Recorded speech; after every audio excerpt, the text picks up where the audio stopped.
Et bonjour à tous et bienvenue pour le podcast Backstage où nous recevons aujourd'hui Quentin Gracias. Salut Quentin. Et bonjour. Et je suis avec Sabrina aujourd'hui. Et bonjour. C'est Gracias. Gracias. Avec malgré le T, c'est Gracias. Ouais.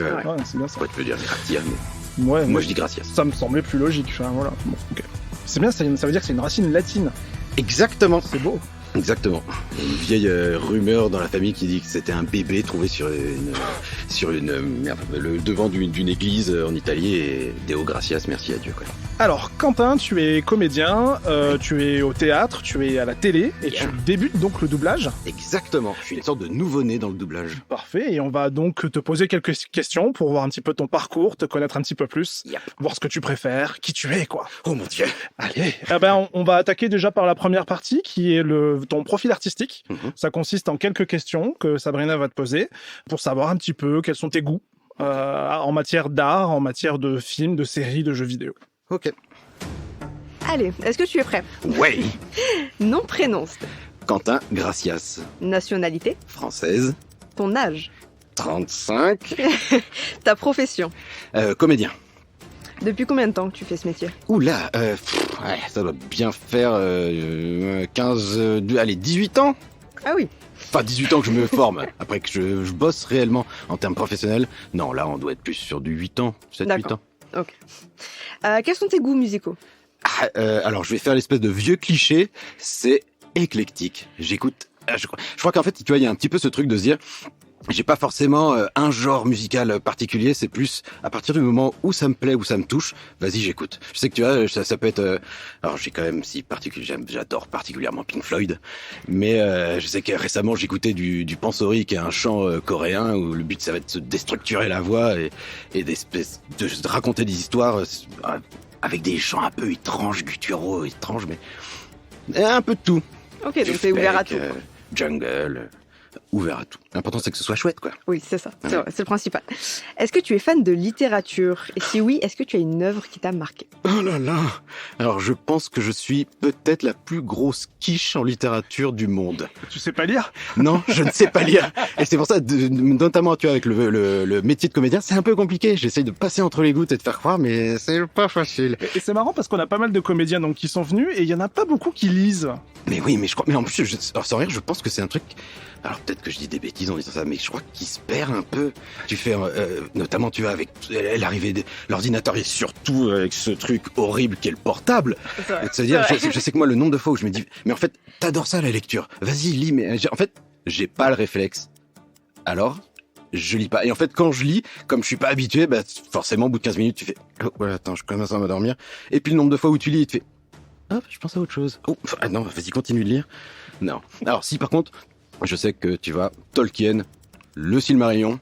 Oui. Bon, il m'a fallu 2-3 fois, hein, tu vois, pour faire... Attends, mais alors, il parle de qui, Toldring? C'est qui, Toldring, de la famille de trucs? J'ai rien compris, vas-y, enchaîne quand même. Ouais, t'es bien tombé parce que t'en as deux en face de toi qui sont fans. Hein. Ah, ok. Voilà. C'est bien. Attends, t'as tenté la lecture, toi, du Silmarillion? Non, pas encore. Vas-y, Oui. toi? Alors, moi j'ai fait le Silmarillion en français, mais avant ça, j'avais lu Le Seigneur des Anneaux en anglais. Mais non. Si, parce que je m'ennuyais dans ma famille d'accueil à Liverpool. Oh là là, Et je me suis dit, tant qu'à faire pour apprendre l'anglais correctement, lisons Le Seigneur des Anneaux en anglais. Ok, vénère. J'ai pleuré des larmes de sang. Tu m'étonnes. Mais j'y suis arrivé. Oh, God. Il a doublé la difficulté. Ah, mais c'est Liam, difficulté, oui. Est-ce que tu as un attrait pour la peinture ou une autre forme d'art? Ouais. Je sais que tu vois, je me souviens, c'était une comédienne cinéma et surtout théâtre avant, Hélène Vincent, et que j'avais eu en cours et qui m'avait dit, moi en tant que comédienne, il y a des moments où en fait juste je vais dans un musée voir des peintures parce qu'en fait ça me sert dans mon métier de tous les jours de voir juste des personnages, d'imaginer des choses, d'imaginer des vies, c'est-à-dire il y a des choses tellement belles ou tu vois, ou des peintures qui sont faites d'une telle façon où tu dis merde, c'est une photo? Non, c'est pas une photo, c'est pas un, mais c'est Oui. ça c'est génial. Mais pareil, tu fais en termes de culture G là-dessus. Oh, je vais pas te sortir des noms, quoi. C'est un peu toujours pareil. C'est l'important, c'est que ça touche, mais que ce soit autant, tu fais des vieilles peintures religieuses ou des peintures plus actuelles. J'ai peut-être un peu plus de mal avec la peinture contemporaine, mais il y a des trucs que je comprends absolument pas d'ailleurs dans la peinture contemporaine, mais je pense que c'est d'ailleurs un peu normal. Mais oui, complètement. Es-tu plutôt audiovisuel, jeux vidéo ou théâtre? Oh my god. C'est la question. C'est un subtil mélange des trois. Non, en termes de passe-temps, tu vas dire effectivement, je vais me mettre sur un bon jeu vidéo. Là, City Skylines 2 est sorti il y a pas longtemps. Bon, bah j'ai perdu des journées entières. Je suis un grand fan, tu vois, de tous les jeux de Paradox. C'est vraiment les jeux, j'ai perdu 18 heures là, putain, je me suis pas rendu compte, c'est horrible. Ça va très très vite. Et ou les séries, ou films et téléfilms, mais c'est une question de passe-temps. Après, je sais que comme moi je viens du théâtre, il y a quand même un truc où de se dire, c'est des sensations un peu dingues que je vais retrouver au théâtre que je retrouve pas sur d'autres médias tels que le jeu vidéo ou télé ou cinéma quoi. Il y a des trucs au théâtre et ça je crois que c'est l'un des seuls endroits d'ailleurs où je pleure. Et là, tu parles en tant que spectateur. En fait, les deux. Les deux, ok. Ouais, les deux. Mais là, je parlais en tant que spectateur, mais en fait aussi en tant que entre guillemets de la taille de mes cuisses, en tant qu'artiste. Tu fais pareil, il y a un truc où c'est au théâtre où c'est. D'ailleurs, ce que je préfère d'ailleurs au théâtre, c'est la créa. Et pas tant jouer sur scène, c'est vraiment quelque chose, ça m'intéresse pas trop, je crois, en fait. C'est juste créer le truc, se dire, je sais pas comment faire ça, vas-y, tiens, on va essayer de faire ça. Et hop, on voit que ça marche. Découvrir la découverte de ce qu'on peut faire avec ça. Ça, c'est dingue. Okay. Et pour finir, quel est ton acteur ou ton actrice préférée? Oh my god. Je crois Anthony Hopkins. Oh, ok. Ah ouais. Un bon choix, je crois que c'est le genre de personne qui te met un petit peu... Il a toujours une certaine façon de faire les choses, où tu fais, un peu comme certains acteurs ou actrices au théâtre, où il va faire les choses d'une telle façon où tu fais... On a tous en mémoire tout un tas de façons de jouer, et il va toujours te trouver une petite façon de te faire un peu différemment, où tu vas juste être surpris par la chose. Je sais que c'est quoi merde, je sais plus, son dernier film où il joue un père vieux et qui perd la mémoire. Je sais plus. Bon, les gens trouveront, ce sera leur petite surprise, vas-y. Ils mettront ça en commentaire. Ça, j'ai trouvé. Et il y a tout un tas de trucs où tu fais très très dur et puis tout d'un coup très émouvant et c'est de la dentelle son jeu quoi. C'est très agréable. Il réussit tout le temps à nous amener quelque part où on s'y attend pas en plus. Ouais, enfin, moi personnellement c'est. Et dans une dureté et en même temps tu sens que le gars il pourrait s'effondrer. Enfin, c'est fort quand même. Alors, c'est marrant parce que Anthony Hopkins, moi, c'est peut-être le comédien, et pourtant je suis très VO dans ce que j'écoute. Ouais. Et c'est peut-être un des seuls comédiens où j'ai la VF en tête. Oui. Plus que sa vraie voix. Ouais, c'est le doublage, il est juste fou à chaque fois. Non mais grave. Après, de toute façon, ça c'est les talents de certains doubleurs et doubleuses où tu fais, comédien de doubleur, comédien de doublage et comédienne de doublage, où tu fais, en fait, ce personnage est inscrit avec cette voix-là et ça va perturber plus qu'autre chose de les écouter avec leur vraie voix. Mais tout à fait, ouais. La qualité du jeu est quand même toujours là, quoi. Eh ben, écoute, on a terminé ce petit questionnaire. Ça va. On va passer à la deuxième partie. Ah mon Dieu. Oh non. Et ce sera sur ton actualité. Ok, d'accord. Oh là là.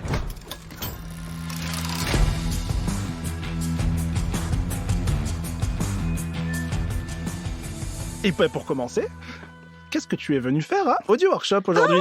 Eh ben écoute, j'ai reçu un petit mail de Morgane il y a quoi, une dizaine de jours, une bonne semaine, et qui me disait viens, tiens, t'as pas envie de passer des essais? Je fais bah oui, grave. Et donc je suis venu aujourd'hui faire tout un tas de petits personnages dans un jeu vidéo. Ok. Est-ce que tu peux nous parler un petit peu de ton expérience vu que c'est ta première? Ouais, sur le jeu vidéo, première expérience, mais de toute façon, comme je l'ai dit au tout début, je suis un nouveau-né dans le doublage. Et je crois que j'aime ça. Ouais. et je sais qu'en tout cas, là, tu as cette première expérience sur le jeu vidéo, il y a un truc... c'est bête, mais j'en parlais hier avec une amie. Il y a un truc de l'immédiateté. Ou de se dire, tu fais au théâtre, tu peux passer des mois à répéter les mêmes choses pour vraiment que ce soit d'un truc très sharp, tu vois, très, très acéré, machin. Audiovisuel, moins, beaucoup moins. Faut que tu sois aussi dans cette immédiateté où tu fais ça rec. Bon, bah vas-y, faut que tu donnes. Hein. Mais je trouve qu'avec le doublage, il y a encore plus un truc. Faut que tu sois au présent, mais le présent du présent, quoi. Il faut que tu sois là, et que tu donnes ce qu'il faut et tout et machin. Et je trouve que c'est très agréable. Ça permet de faire en fait son métier, mais avec les outils que tu connais, mais d'une façon un petit peu différente. Et donc il y a une espèce de remise en question aussi de ce que tu sais faire, de comment tu le fais. Et je pense que dans la vie d'artiste, il y a rien de mieux que d'être un petit peu surpris et de te dire. Ça, je m'y attendais pas. Ça, je ne vois pas comment le faire. Je vais le faire comme ça, on va voir. C'est très, très agréable. Et il y a des différences avec par exemple, de la post-synchro que tu as pu faire auparavant? Alors, je sais qu'avec la post-synchro que j'ai déjà faite, d'ailleurs, enfin pas ici, mais bon bref, j'ai trouvé ça beaucoup plus facile parce que en plus c'était pas si longtemps après avoir fait le tournage, et donc il y a un truc où je sais exactement ce que je disais avec l'intonation que j'avais, et donc ça n'a pas été très perturbant. Alors c'est toujours perturbant de se voir à l'écran, de se dire oh mon Dieu, qu'est-ce que je suis moche. Mais à part ça, c'était vraiment pas si dur, et tu fais allez, en 30 minutes ça a été emballé, pesé, et envoyé. Non, c'était pas si dur. Je sais que là peut-être aujourd'hui il y avait un truc plus dans l'appréhension de se dire là t'es encore dans une autre petite branche du doublage, et de te dire bon alors comment ça va se passer, on va voir. Et puis au final bon bah au bout d'un moment tu rentres dans le bain, et une fois que t'es sur les bons rails. Et justement, est-ce que tu peux nous expliquer, parce qu'il y a peut-être des gens qui nous écoutent qui savent pas ce que c'est que de la post-synchro? Alors la post-synchro, ça va être par exemple, là moi quand c'est arrivé, c'est que il y a eu un mouvement de grève, et en fait la prise de son n'a pas été possible. Donc en fait on a quand même tourné les séquences qu'on devait faire, et le but après ça a été de venir en studio de doublage, donc de se voir à l'écran, d'avoir la petite bande rythmo en bas avec le texte qui va défiler, et d'essayer de refaire ce que tu avais fait pendant la séquence tournée, et donc de le caler à la seconde près, puis dans les intentions et machin. Mais ça va être refaire quelque chose que tu as déjà fait, quoi. Qu'est-ce qui t'a paru le plus compliqué sur la séance d'aujourd'hui? Déjà, certains mots. Je sais que moi, j'ai toujours eu un problème d'articulation. Et donc, il y a vraiment des moments où tu sens, juste tu lis la phrase et tu sais, tu te connais, tu sais qu'à un moment donné, sur ces mots-là, tu vas faire un petit dodan, clouc, clouc, et que en fait, ça va pas passer parce que le micro prend absolument tout. Et puis surtout, tu as des gens derrière dont c'est leur métier de te faire non, on va la refaire celle-là, hein, Quentin. Alors, moi, c'était plus mon métier de me foutre de ta gueule. Oui. Complètement. Mais ça va, tu l'as fait avec classe. Oui, c'est Gengis Khan. Gengis Khan. Mais c'est compliqué, ça aussi. Gengis Khan. Ouais, Gengis Khan. Tout à fait. Tu vois, là, je l'ai encore raté, quoi. Oh là là. Non, mais souvent, en plus, c'est compliqué parce que parfois, t'as des mots qui peuvent être un petit peu difficiles à sortir, mais en fonction de ce qu'il y a eu juste avant, oh là là, il y a des moments où tu fais... En fait, il faut prendre 12 grammes d'articuline le matin avec son petit déjeuner. Sinon, tu vas pas arriver à sortir le truc, quoi. Et c'est pas trop compliqué d'avoir à interpréter. Là, pour le coup, t'as eu plein de petits personnages à faire sans visuel, sans connaître le contexte, sans rien avoir vu, en fait. Alors, j'appréhendais un peu. Je me suis dit, comment ça va se passer? Et en fait, j'ai trouvé ça très agréable parce qu'en fait, au bout d'un moment, t'es dans une telle logique de rapidité parce qu'il faut rentrer les trucs. Se dire, au bout d'un moment, t'as un peu le cerveau qui fait quick. Et juste se dire, écoute ce qu'on t'a fait avant, et essaye de faire un peu pareil, et ainsi de suite, et ainsi de suite. Et donc, je trouve qu'il y avait un truc encore plus agréable que les séances de doublage que j'ai pu faire en amont. C'est-à-dire d'être dans un truc de juste, comme je disais tout à l'heure, en fait, d'être au présent et de se dire, balance ce qui vient sur le moment, et si ça va pas, de toute façon, on refait. Mais d'être vraiment dans une espèce d'intention pure, vas-y, balance. Et moi, je crois qu'en plus, j'ai besoin de ça, d'un truc... un peu plus serein, tu sais. Ah, vas-y, fais-toi confiance. Puis d'ailleurs, si c'était pas top, tu ne serais pas là. Donc, fais-toi confiance. C'est ça. Vas-y. Puis là, le cadre aussi peut-être t'aide, vu que pour rappeler, on est en fait à France Télé, là où on a nos studios de post-prod, et c'est là également où tu tournes dans une quotidienne. Exactement, je suis un peu à la maison, là. Donc là, t'es un peu à la maison. Est-ce que ça peut jouer, ça, sur la confiance que ça t'apporte Ouais, je pense d'être effectivement déjà dans un lieu que tu connais. Et puis même, je pense que mine de rien aussi, le fait d'avoir des locaux comme ça, où tu fais là, pour ceux qui nous écoutent, on est juste dans une espèce de boîte noire dans la cabine, et vous étiez à côté. Et tu fais aussi le fait de pas avoir de gens autour de toi, où tu fais, même si on a un retour visuel, un retour télé, et tu sais très bien qu'à un moment donné, les yeux vont se tourner vers toi et faire, on va la refaire, hein. Mais je crois qu'il y avait un truc aussi agréable, c'est de dire, en fait, t'es tout seul avec toi-même. J'avais fait un livre audio comme ça à 7, où c'était, je sais plus comment ça s'appelle, de Jules Verne. Et j'étais dans une toute petite cabine, mais comme dans un mini placard tout serré, il faisait 38 degrés, c'était horrible. Mais en même temps, il y avait un truc où j'étais tout seul face au livre et avec le micro. Et donc il y a un truc où très vite ça devient un peu serein, et t'as pas ces espèces de petites scories qui peuvent parfois te faire sortir. Mais comme parfois ici, tu vas par exemple sur des tournages où tu vas juste choper le regard de quelqu'un sur le plateau et voilà, et j'ai chié ma scène. Faut la refaire. Non, là c'est très agréable. Bah écoute, on va passer maintenant à la troisième partie alors de l'émission. La troisième partie. Ah mon Dieu. Ah mon Dieu. Là, on va parler beaucoup plus de toi maintenant, de ton parcours, de ce que tu fais. On parlait déjà pas mal de moi quand oui, même. mais hein. là, un petit peu plus. Ok, dans Voilà, l'intimité. Dans l'intimité. Dans les tréfonds de mon être. Tu devais. D'accord.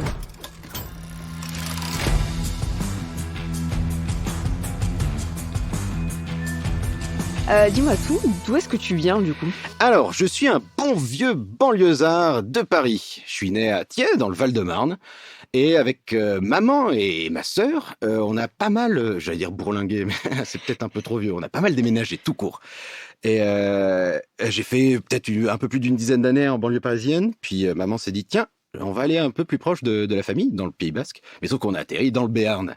Et Béarn, Pays Basque, ils s'aiment pas trop dans les Pyrénées-Atlantiques, tu vois. Ouais, le mélange. Ouais, non, ça fait. Je sais Il est même pas pas fait depuis pour. quand. Ils ont un truc, ils s'aiment pas, alors qu'ils partagent un peu les mêmes belles choses quand même. Mais bon. Et donc quelques années, ouais, pareil, une bonne dizaine d'années dans le Béarn. Et puis à un moment donné, bah, il a fallu faire des études.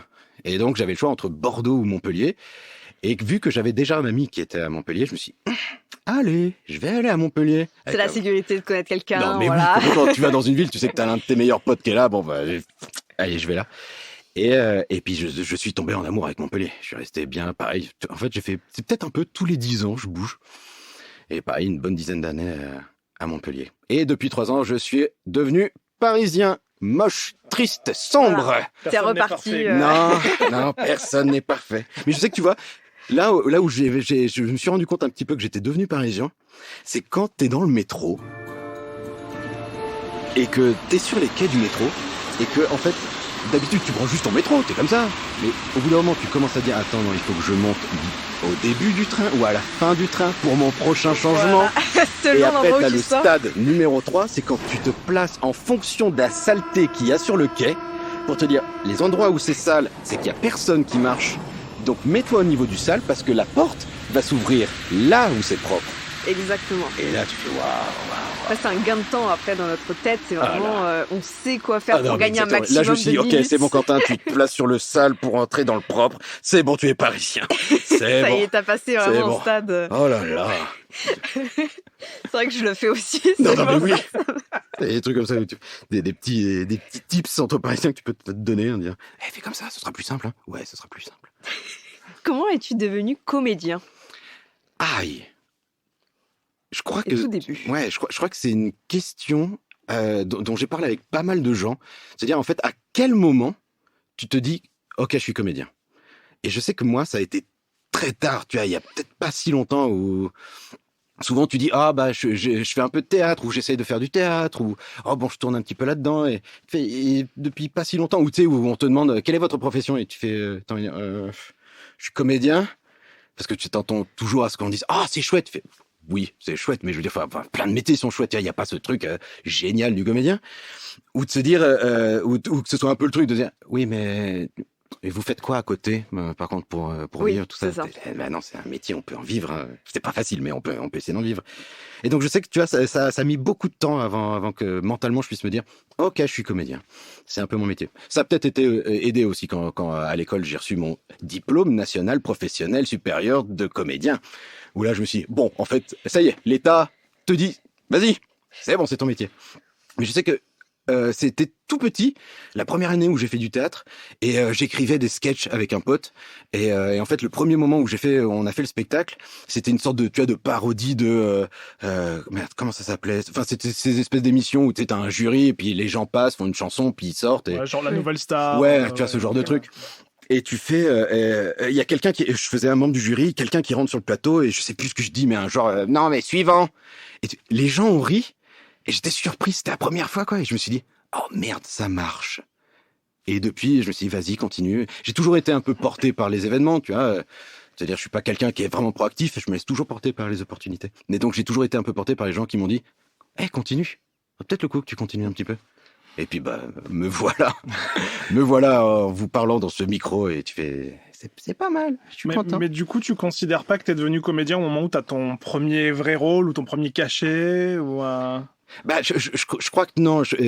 On en parlait tout à l'heure. Je crois que je suis toujours quelqu'un qui a un peu de doute, qui est pas très serein de se dire. Comme je te disais tout à l'heure, je suis quelqu'un où j'ai une formation assez solide, donc je sais faire 2-3 trucs, mais il y a toujours un peu de se dire, vas-y, je te propose ça, et l'important c'est que toi tu sois content. Si moi je suis content, je m'en fous. Mais l'important c'est que toi, voilà, ce soit un peu, tu sois content, que tu repartes, pas en te disant, je sais pas pourquoi je l'ai pris, j'aurais jamais dû faire ça. Et donc il y a un truc où il n'y a pas forcément eu un moment particulier où je me suis dit, là c'est bon. Tu as pas le premier cachet. Alors si je me souviens, par contre, le premier cachet que j'ai eu, je me suis dit, autant d'argent pour un truc si, tu vois, où. Enfin, simple, c'est pas dans le sens qu'on pourrait entendre du mot simple, hein, mais c'est-à-dire pour un truc qui est, où j'ai pas passé 5 heures à casser des cailloux dans une mine, quoi. Tu vois, en fait, je me suis juste amusé sur un plateau et je reçois un cachet, tu fais, waouh, ça c'est génial quand même. c'est assez génial. Mais il n'y a pas eu de moment vraiment, il n'y a pas eu un déclic où je me suis dit, allez, maintenant, c'est bon, je suis comédien professionnel. Alors après, on a vu un petit peu en épluchant ta bio, ta filmo, que tu avais participé à des films déjà, avec Alexandra Lamy notamment, et des courts-métrages primés. Exactement. Alors ça, je suis très curieux. Oh là là, mais quelle aventure, mais improbable. It's time to play, my friend, to be there for you. Alors c'est avec le Flying Fish, qui est une équipe ici sur Montpellier de production audiovisuelle, et tu fais c'est l'organisme des 48 heures Film Project, où chaque année t'as un petit peu de temps, t'as pas un petit peu de temps, t'as 2 jours. T'as 48 heures pour faire ton film du début à la fin et tu dois le rendre. Compétition. Et en fait, on a fait une espèce de truc un peu post-apocalyptique où jouer une sorte de barjot qui a des gens en plus un peu dans sa tête, mais en même temps, on sait pas s'ils sont vraiment là ou pas là. Et on a gagné. Et puis, en fait, après la suite de la compétition monte à Paris. À Paris, on finit 2e. Et à partir du moment où tu es 1er ou 2e à Paris, tu vas de toute façon en compétition internationale. Et là, ça se passait à Los Angeles. Et tu fais, c'était en plein Covid. Donc en plus tu fais, non, c'est-à-dire qu'en plus on va pas pouvoir en profiter, on va pas pouvoir fêter si c'est chouette, mais qu'on gagne ou qu'on perde, mais on va pas pouvoir fêter ça entre nous. Et je me souviens, j'étais à Paris, je venais d'arriver, j'étais sur mon vieux canapé tout pourri, tout seul, aucun meuble, avec juste mon portable sur une espèce de Zoom, tu vois, en regardant le truc. Et t'as le mec, the first winner, the film project, La Zone, with the Flying Fish. Et ça a été dingue parce que tu fais, on vient de gagner monde finalement, tu vois. On a gagné. Genre, dans tous les films du 48 heures de tout un tas de villes dans le monde, tu fais, c'est ton film qui a été primé. Ça fait beaucoup de films quand même, parce que nous, pour le coup, on est jury aux 48 heures chaque année. Là, vous et étiez à Montpellier, là. Rien qu'à Montpellier, on en visionne déjà une bonne trentaine, on le multiplie par le nombre de villes en France, en Europe et dans le monde. Exactement. C'est monstrueux. Mais c'est pour ça, moi, il y avait un truc où tu fais, j'y croyais absolument pas. Je me suis dit, ils se sont trompés, ou ils ont un souci, ou tu fais ou pas, et où te dire, on sait jamais, ça se trouve, tu fais tous les autres films étaient tellement mauvais qu'ils se sont dit, on va prendre celui-là, c'est le moins mauvais, et donne-lui le prix. Et puis quand tu vois les autres films, tu fais non, les films sont aussi qualitatifs et il y a aussi des trucs très chouettes. Et donc se dire, après je pense que c'était aussi un alliage, se dire, on était, je crois, une bonne quarantaine dans l'équipe, avec des grosse gens. Équipe, grosse équipe. Tu fais, ça a été un moment assez particulier où plein de gens ultra compétents sur tout un tas de postes différents se sont fait, allez, on se met tous ensemble pendant 48 heures et on essaie de faire un truc assez classe, quoi. Et vraiment sur tous les postes, que des gens qui étaient en mode allez, vas-y, on fait un truc chouette. Puis après, il y a aussi le fait du hasard, parce que avec le 48 heures, tu tombes aussi sur des thèmes, t'as le choix entre 2 thèmes différents. Et après, il y a tout un tas de variables aussi qui peuvent te permettre, entre guillemets, de faire un film qui va un peu plus être chouette. Ou il y a des moments comme ça dans la vie où tu fais, sans rentrer dans le mysticisme, mais tu fais parfois tous les astres s'alignent un peu chouette et tu fais ça a été une belle aventure, quoi. Je m'en souviendrai toute ma vie. On a gagné monde, quoi. Attends, c'est pas rien. Je pourrais dire ça à mes petits-enfants. Papy, il a gagné monde un jour, hein. Ouais. Alors, on va pas regarder le film parce que Papy était dans un sale état, mais Non, c'était tellement chouette. Tellement chouette. Alors pour rebondir sur une aventure qui prend beaucoup de ton temps actuellement, donc tu as un rôle récurrent dans la série Un si grand soleil, Yep. qui est diffusée tous les soirs sur France Tous les Télévisions. soirs, depuis suivi par près de 3 millions 2, 3 millions 4, C'est tous pas les mal, soirs. hein. C'est pas mal, ouais. Pas mal. Ouais, ouais. c'est plutôt pas mal, ouais. Alors est-ce que tu peux nous raconter comment t'es arrivé ici? Et ben alors, c'était une directrice de casting ici à Montpellier, d'ailleurs que je remercie, parce que c'est vraiment quelqu'un de très très chouette, Brigitte Brocarel, qui un jour m'a appelé en me disant tiens, il y a un casting pour faire à l'époque c'était un agent immobilier, machin, est-ce que ça te tente? Je fais oh bah oui grave. Et je passe le casting. Ça fonctionne un peu, mais ils sont un peu en mode non, on va pas te prendre juste pour ça, on laisse de côté, on verra pour autre chose. Donc je me suis bon, nul. C'est-à-dire que c'est un peu en mode c'est bien, mais non. Tu fais, oh ouais, bah vas-y, gère ça toi derrière. Et en fait, c'est quoi? Peut-être quelques mois plus tard, elle me rappelle en me disant bon bah là il y a un rôle d'un infirmier et en bas du casting il y a écrit peut être amené à être en récurrence. Donc elle m'a dit écoute là si t'as envie de tenter, je fais vas-y grave. J'ai tenté. Je pense que j'ai fait un casting en plus pas top et puis en plus c'est con mais je veux dire j'ai un peu un physique où tu fais moi je me prendrais pas. Je me prendrais pas pour un espèce de, tu vois, d'infirmier sur France 2 à 20h45. Je prendrais un gars un peu plus beau gosse, un truc un peu avec la tchatch, machin. Pas forcément moi, quoi. Mais, et puis ça a fonctionné et j'y suis depuis plus de 3 ans, quoi. C'est cool. Ouais, sacrée aventure. Et puis tout un tas de rencontres. Et puis surtout, c'est qu'il y a un truc qui est, je trouve, très formateur dans ce genre de format, c'est de se dire, essayer, mais un peu, d'ailleurs, c'est un peu le même principe en doublage, c'est de se dire, va falloir que tu travailles vite et bien. C'est des sacrées écoles. Oui, parce qu'il y a quand même un système de production, c'est des cadences infernales, que ce soit en tournage ou en post-prod. T'es entouré aussi de comédiens qui ont quand même un certain talent, une certaine expérience, donc il faut être au niveau assez rapidement. Ah mais évidemment. Et puis en plus, tu sais que si à un moment donné, soit t'as mal appris ton truc ou t'arrives pas à bien le jouer, tu sais que t'as une bonne trentaine à quarantaine de personnes derrière toi qui sont dans l'attente et qui va falloir que tu rentres un petit peu le truc parce que faut pas qu'on se mette en retard, machin. Enfin, c'est un peu lourd, mais c'est ce qui fait aussi le truc un petit peu agréable, c'est que vas-y, bosse en fait, c'est ton métier, donc vas-y. En tout cas, c'est une bonne expérience pour toi. Mais ouais, c'est une sacrée expérience. J'ai une chance. C'est sûr. C'est une chance. Alors, t'as forcément des inconvénients. Il y a des trucs qui sont moins chouettes, tout ça, machin. Mais en fait, dans n'importe quel taf.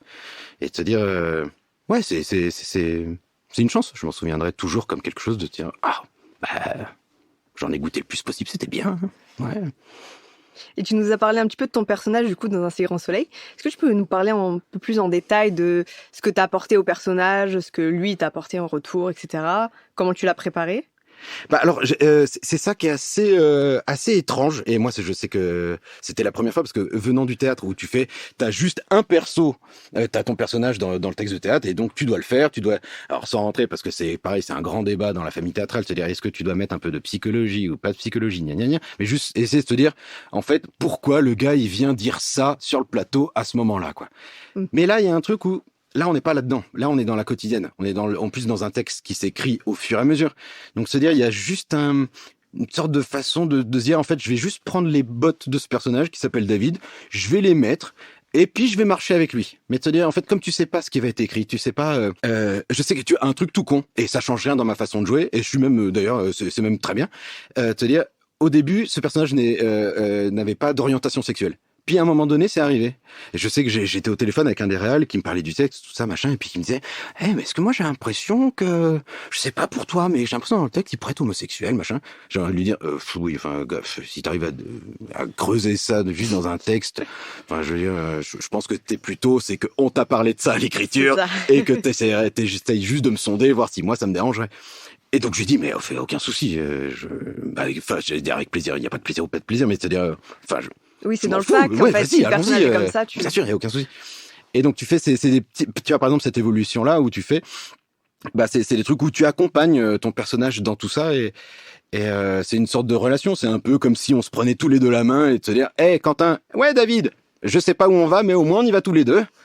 Et c'est très, mais je pourrais pas dire qu'il y a un truc qui a changé en moi ou que j'ai arrivé à changer dans le personnage. D'accord. Je pense que c'est des trucs où C'est vraiment mais je pense toi que et tu vois, lui, mentalement, c'est peut-être aussi important de faire la dissociation, de se dire, je ne suis pas ce personnage, il n'est pas moi. Oui. Non. Mais après, moi, c'est plus peut-être dans les 3 ans que j'ai passé là en audiovisuel, se dire, t'arrives aussi sur tes façons de jouer, c'est-à-dire, tu fais jouer dans une quotidienne en termes de palette de jeu. Il y a un truc où tu vas être dans un certain naturel, dans une certaine quotidienneté, mais en même temps qui est pas réel non plus. Si tu fais vraiment un truc réel en mode documentaire, ça passe pas, quoi. Il y a toujours une espèce de, c'est pas le bon terme, mais un peu un jeu un peu faux pour que ça puisse passer, quoi. Oui. Un truc qui est pas vraiment naturel, mais qui est quand même, c'est quand même au taf. Et ça, je veux dire, ça, c'est un truc que j'avais pas appris à faire. Alors, je sais pas si je le fais bien, mais en tout cas, que j'essaye de faire, si je peux dire, si David l'infirmier m'a changé là-dessus, c'est peut-être là-dessus, en tout cas. Et du coup, c'est quoi ton quotidien sur la quotidienne? Oh God! Alors la plupart du temps, le quotidien de la quotidienne, c'est quand même servir de passe-plat. C'est que t'es souvent un personnage qui va servir aux intrigues, par exemple, des autres, où tu fais... ou par exemple, tu vois, il y a des séquences où tu vas être dans la quotidienneté de « Est-ce que vous avez changé la perf de la 308 ?»« Ah oui, non, je l'ai pas fait. Bon, bah allez-y. » Bon, alors niveau enjeu, c'est pas dingue, mais mais en fait, ça fait partie aussi de la quotidienneté je sais que j'ai rencontré des gens dehors qui me disent, oui, mais on voit pas souvent assez les personnages au travail, vraiment dans leur travail à l'hôpital. Oui, mais en fait, on va pas passer 10 minutes à te montrer comment on change un lit ou comment on change une perf. Enfin, je veux dire, au bout d'un moment, tu vas t'ennuyer. Il faut qu'il se passe des choses, et puis souvent des choses pas chouettes. Ça va être des choses un peu tristes. Mais c'est-à-dire, la plupart du temps, on est vraiment dans une quotidienneté, et puis surtout, parfois dans des séquences où tu fais, c'est complètement improbable. Je veux dire, on est dans des trucs où tu fais, mais Montpellier est un centre horrible. Tu fais, c'est une espèce de Gotham City, quoi. Montpellier, c'est devenu Marseille. Oh là là, il y a des trucs. Je sais que c'était une séquence, ça m'avait fait rire, où tu fais, il y avait un gamin qui s'était fait enlever, et tu fais, et t'avais un des personnages qui s'était mis à se balader dans la campagne de Montpellier pour essayer de retrouver ce personnage. Et puis tout d'un coup, elle tombe sur lui et tu fais non mais jamais de la vie. Tu fais la campagne, c'est gigantesque et jamais tu le retrouves. Et elle tombe sur lui et puis tout d'un coup, t'as un hélicoptère de la police qui arrive et tu fais mais non mais ça n'arrive pas. Et en même temps, tu fais c'est la fiction. Bien sûr. C'est aussi la magie du truc, de se dire faut faire rêver. Et tu fais forcément il y a des choses qui sont pas réelles et c'est comme ça. Donc c'est un peu un alliage entre un truc très quotidien qui peut être en fait ennuyant au bout d'un moment. Et un truc où tu vas devoir conjuguer ça avec un truc où ça va toujours être un petit peu hors norme. Puis il faut suivre les intrigues qui sont en cours dans le truc. Faut faire accrocher, faut faire tenir. Et la personne qui regarde, quoi. Complètement. Il faut que la personne ait envie de revenir mardi à 20h45 pour regarder encore son épisode. Il y a un contrat qui est signé pour plusieurs années, faut que ça suive. Exactement. Attends, il faut sortir les épisodes, hein. Quand même, hein. Bah ouais, tu m'étonnes. Bon, attends. Et en tant que comédien, ton quotidien, justement, c'est quoi tes horaires d'arrivée? Qu'est-ce que tu fais quand tu arrives sur le plateau? Ah, par exemple, ici, tu veux dire? Ouais. Et bah, la plupart du temps, c'est... Alors, j'allais dire, putain, c'est chiant, mais en fait, c'est le cas de la plupart, de beaucoup de gens. C'est lever 6h30, petit pick-up, et puis tu viens ici, et l'un des meilleurs moments de ma journée, c'est au HMC. Donc, habillage, maquillage, coiffure, et tu te fais pouponner. Tu te fais coiffer, tu te fais maquiller. Et il y a des moments où t'es encore un petit peu, parce que il est tôt, hein, finalement. Et t'es pas loin de t'endormir, et hop, tu te réveilles, parce que sinon tu vas te prendre un coup de crayon dans l'œil. Et en fait, c'est des journées, donc à part par exemple, tu as ce début de matinée, mais sinon c'est toujours des journées qui sont extrêmement différentes. Parce que tu peux avoir une journée où par exemple tu vas avoir 8 séquences à faire dans la journée, donc tu sais que tu vas pas avoir de temps de pause et tu vas bourriner. Et ça peut arriver que, je sais que moi ça m'est arrivé plusieurs fois d'avoir une séquence en tout début de journée, donc on va dire, allez, PAT, donc prêt à tourner, allez, 8h30, 9h, 8h, 8h30, et une séquence en fin de journée. Peut-être une au milieu d'après-midi, mais genre, tu vas passer ta journée à attendre et machin.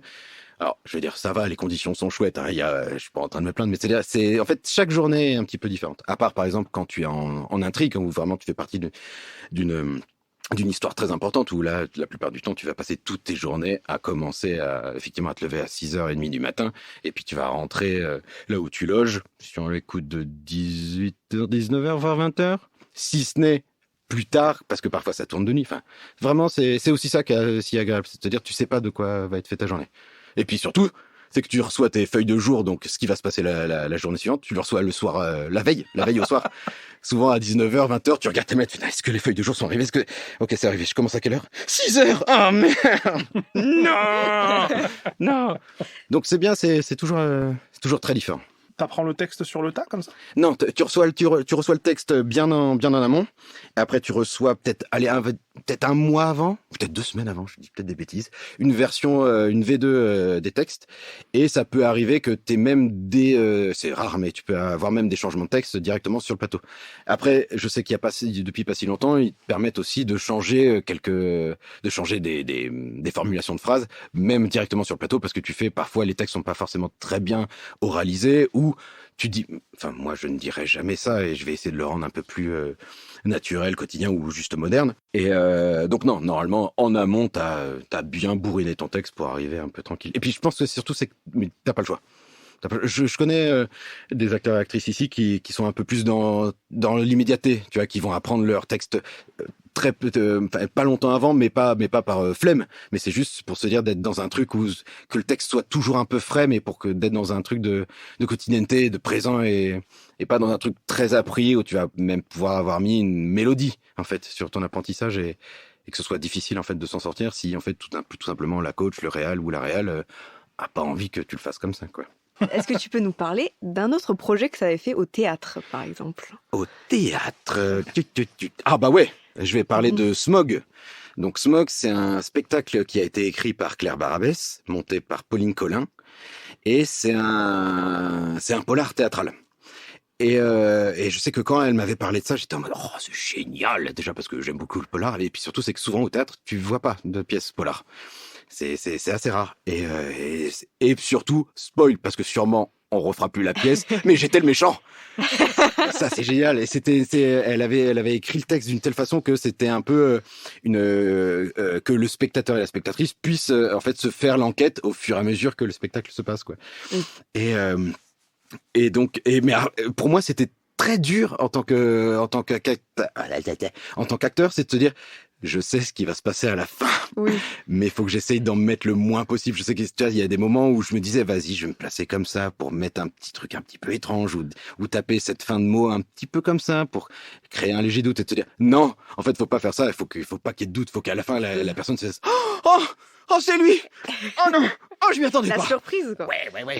Et je sais que, alors, sans doute parce que vu le rôle que c'était, ça a été un chouette moment. Et puis en plus, on a eu la chance d'être au théâtre de la Tempête, et pendant 3 semaines d'exploitation, et tu fais de plus en plus dans le théâtre. C'est rare d'avoir des très longues exploites. La plupart du temps, maintenant, tu vas avoir 2, 3, 4 dates max dans un seul théâtre, dans ta tournée théâtrale. Mais tu fais là, on avait 3 semaines d'un coup, c'était génial, c'était vraiment le truc de se dire, en fait, on va pouvoir roder un petit peu le spectacle. Et moi, ça me permettait aussi de roder un peu ce personnage et de se dire, au bout d'un moment, qu'est-ce que je vais pouvoir faire aussi pour moi, tout seul aussi, me surprendre, me dire, faire des choses un petit peu différemment, toujours un petit peu dans les rails, mais c'est-à-dire, qu'est-ce que je vais pouvoir faire un petit peu pour affiner aussi, d'être un peu toujours au travail, quoi. Oui. Et du coup, ça a été aussi un autre challenge de se dire, bon, bah, je vais jouer un personnage que je sais ce qui va se passer. Ouais. Mais je peux pas le dire pour l'instant. Non, mais c'est comme quand tu fais une partie de loup-garou, que tu sais que t'es loup-garou. Et j'avais, attends, faut que j'essaye de le faire en mode. Et d'ailleurs, la plupart du temps, sachez-le, mais les gens qui parlent le plus pendant le loup-garou, c'est les villageois. La plupart du temps, les loups-garous, ils sont dans leur coin, ils attendent que ça se passe. Ils laissent les autres parler, et puis, hop, ils te butent. T'as donné ma stratégie. Et mince. Ne jouez jamais au loup-garou avec Morgane.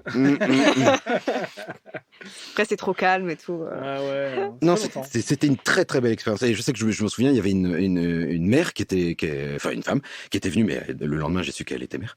Et en fait, elle est venue le soir et elle est revenue le lendemain. Elle est venue voir, elle était avec sa fille. Elle m'a dit, je suis venue hier et c'était génial. J'ai vécu des choses super. Donc j'ai dit à ma fille, viens, on y retourne. Et elle m'a dit, et malgré le fait que là maintenant je savais ce qui allait se passer, mais j'ai ressenti les mêmes choses. Et j'étais en mode, eh ben alors vas-y, ça veut dire que c'est bon, on a rempli notre contrat, quoi. On a fait les choses bien. Si quelqu'un qui même connaît l'histoire est toujours un peu dans le truc de ça va se passer comme ça, machin. Enfin, c'était une super expérience. Les retours comme ça, c'est hyper agréable, quoi, c'est le but en fait. C'est des retours en or, quoi. Je sais que ça m'était arrivé dans le Grand Est. Dans le Grand Est, c'était à Wissembourg, je crois. On faisait l'avare de Molière. Et je fumais ma clope dehors dans le froid. Et il y avait un petit couple de vieux qui sortaient. Et je les ai juste entendus dire « Oh, c'était bien.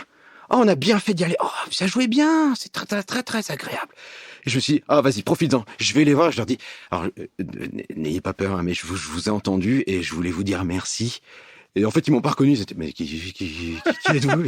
Non, mais en fait, je jouais dans le spectacle. C'est juste que, bon, bah, je suis plus en costume et puis j'ai mis les lunettes et machin. Mais bref. Mais juste, je voulais vous dire merci parce que là, c'était vraiment des retours chouettes, mais purement gratuits. On n'était pas en train de discuter où tu peux peut-être te dire, oh, les gens, parfois, ils enjolivent un petit peu. Non, là, c'était vous entre vous. Et donc, il y a un truc où c'était vrai. Vraiment, sincère, purement vrai, quoi. Ouais, sincère. Et oui, c'était un avis à chaud, quoi, ouais, vraiment. Oui, on a aimé. Waouh, c'est génial. C'est pour ça un peu que tu fais ce métier-là, c'est pour que les gens se disent, oh, c'était bien. On a bien fait d'y aller plutôt que de ne pas y aller. C'est bête, mais c'est bien. On va finir sur un sujet d'actualité. Oh my God. Est-ce qu'il y en a un qui te ferait plaisir? Oh, là, il y en a des tas, mais je veux dire, à moins que tu veuilles que ton podcast dure 6 heures. Non, je sais pas, dis-moi. Toi, t'as bien un sujet d'actualité en tête. Le sujet d'actualité qu'on ressort beaucoup en ce moment, c'est tout ce qui tourne autour de l'intelligence artificielle. Eh ben oui. Et on peut aller là-dessus. Allez. Allez, intelligence artificielle, que t'en penses? Bah moi, je pense que on est dans la merde et que c'est inévitable. Bon, c'est dit au moins. Ah ouais, non, les termes sont posés. Ah ouais, non, mais je suis, malheureusement, hein, mais je suis certain. Parce qu'il y a toujours un truc où tu fais, à partir du moment où t'as une nouvelle technologie qui arrive et qui, en fait, ça a été le même principe avec, par exemple, avec la goutte de pétrole. T'as tellement de puissance dans une goutte de pétrole par rapport à une centaine de bras qui vont être là, à retourner la terre. Tu fais, non. On va mettre un peu de pétrole dans un moteur avec un tracteur et puis on va retourner tout le champ, hein, ça va être plus simple, hein. C'est-à-dire, en fait, il y a un truc qui va être, je crois, inévitable. Et de par, en fait, les possibilités que ça va pouvoir amener, mais surtout, en fait, c'est par la faiblesse des humains. C'est-à-dire, t'auras toujours des prods qui vont se dire, non, en fait, non, je vais payer plus et je vais avoir des vrais gens, machin. Mais t'auras toujours des gens qui vont faire, non. Facilité. Non, toujours. En fait, je donne 1000 balles, au lieu d'en sortir, par exemple, 10 000, et tu fais, j'ai toutes mes voix. Et puis en plus, je trouve que c'est cet argument de se dire oui, mais pour l'instant, c'est un petit peu fragile. Tu fais, c'était Natacha Gerritsen qui parlait de ça, qui disait mais ils auront jamais l'espèce de qualité ou tous les petits détails que la voix peut donner. De se dire ouais, mais je pense que c'est juste parce qu'en fait on est au tout début de l'avènement de ce truc-là. Il y a de ça. Il y a du fait qu'on est au tout début, mais il y a aussi Enfin, moi, ça, c'est mon avis. Hein. Les gens sont pas forcément éduqués à la qualité. On peut prendre prendre, par exemple, le cas du MP3 versus le son pur d'un Wave. Ça, c'est dingue. Les gens sont incapables de faire la différence entre les deux, globalement, quoi. Et tout le monde mange du MP3 mal compressé. Et c'est horrible. Et tout le monde s'en fout. Et oui, complètement. Et donc, moi, je pense qu'on peut tendre, en tout cas sur une partie des projets, peut-être pas tous, mais vers des voix qui sont peut-être pas très bien modélisées, mais ça va suffire. Oui, en fait, les gens, ils vont le prendre comme ça, et puis basta. Là, j'ai récemment fait pas mal de recherches sur le net par rapport à ça. C'est un sujet qui m'intéresse beaucoup. Et je commence à voir poindre sur les réseaux sociaux, allez, on va dire 1 vidéo sur 4, qui est faite avec une voix artificielle maintenant. Oui.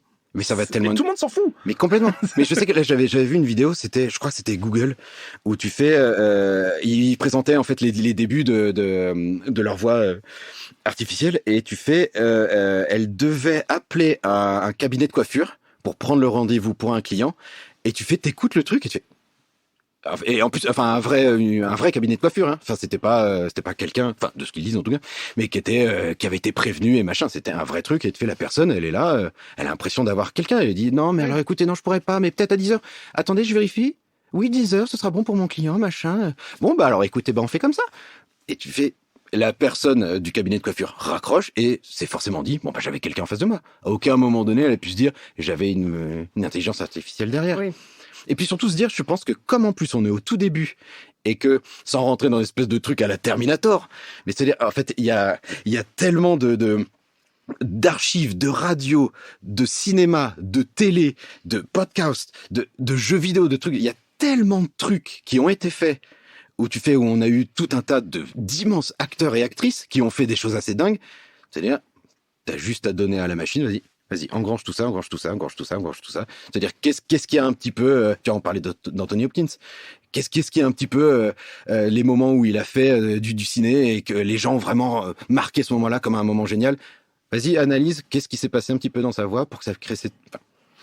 ça viendra. C'est un truc qu'on voit au cinéma depuis maintenant une bonne dizaine d'années. Hein. Les deepfakes, il y a beaucoup de films qui sont sortis où on a rajeuni les comédiens ou carrément fait jouer des comédiens qui étaient décédés. Hein. Je pense par exemple à Rogue One, de Star Wars, où il y a un des commandants, il est décédé l'acteur, et pourtant il est dans le film. Et en même temps, tu vois à l'écran et tu vois qu'il y a un truc qui est pas normal. Mais c'est pas trop mal fait. Mais tu fais, mais c'est ça, tu dis, et on est qu'au début. Ouais. Quand tu vois que déjà ça fonctionne un peu et que c'est que les tout débuts, tu fais. C'est pour ça que je pense que c'est inévitable, mais c'est juste à nous de combattre en fait. C'est juste à nous et je pense que ça servira pas. Ça sera pas assez. C'est-à-dire, c'est juste à nous de faire. En fait, non. Mais comme par exemple vous, tu vois, quand vous faites vos prods, c'est-à-dire, moi, non, ce sera jamais. Mais peut-être que tu sais pas, dans 20 ans, t'auras plus le choix, quoi. Non, moi je dis pas que ce sera jamais parce qu'il y aura il faut, je pense, encadrer pour que ça devienne un outil et non un truc qui remplace. Oui. Et malheureusement, en ce moment, dans des discours que j'entends de gens qui font la promotion de ça, ils disent tous, ah bah non, c'est pour que ce soit un outil et pour pas que ça remplace. Mais par contre, ce qu'ils mettent en place, c'est du remplacement. Mais oui. Donc le discours colle pas. Et moi, je demande pas à ce qu'on interdise l'IA, je demande à ce qu'on l'encadre et qu'on se mette tous d'accord sur comment on l'utilise. Oui, complètement. Ouais, mais sinon, oui, parce qu'on peut aller sur moi, ça me fait un peu fantasmer, un petit Skynet, là, à la Terminator. Non, mais complètement. Alors, tu as un truc tout con, mais tu fais, là, j'ai commandé un lave-linge sur Darty. Et tu fais, je reçois le lave-linge, il marche pas.